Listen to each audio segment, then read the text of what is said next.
كل منطقة في السعودية ليها ثقافتها المختلفة وأكلاتها ومطاعمها القديمة اللي بتعتز بيهم. وعشان كده السلسله دي اتعملت، واللي هنلف فيها كل مدن السعوديه ونكتشف ثقافاتها المختلفة. ومن اطهر بقاع الارض نبدا السلسله. وتاكل ايه في مكه؟ ونبدا بالفطار التقيل على طول. ولما سألت عرفت إن كتير من أهل مكة بيفطروا الفطار ده، روس مندي. روس مندي وكوارع. وجينا شارع كل المطاعم اللي فيه بتقدم الأكلة دي، وبيفتحوا من 8 الصبح وبيقطع لك الراس زي ما هي بكل اللي فيها وتضرب يا معلم. تاني مكان سمبوسه عم مسرور. وهنا التاريخ، يعني مطعم بقاله 100 سنة بيعمل سمبوسة بلحم الجمل، والمطعم ده لو في رمضان ما تعرفش تخشه من الزحمة. وعنده كوبيبة وسمبوسة، ودي بريال ودي بريالين، والكوبيبة حلوة عندهم والسمبوسة كويسة برضه، بس الكرات فيها زيادة شوية. ودي أول مرة في حياتي آكل سمبوسة بلحم الحاشي. يلا اللي بعده.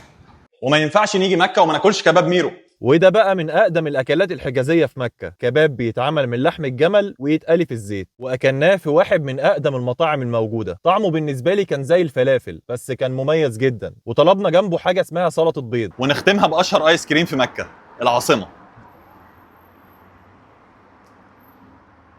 كده الفيديو خلص. وطبعا مكه مليانه ثقافات مختلفه من كل الجنسيات، وعشان نخلصها محتاجه سلسله لوحدها. لو عجبكم الفيديو تنسوش تعملوا لايك واقترحوا علينا البلد اللي جايه نكون فين. اشوفكم على خير.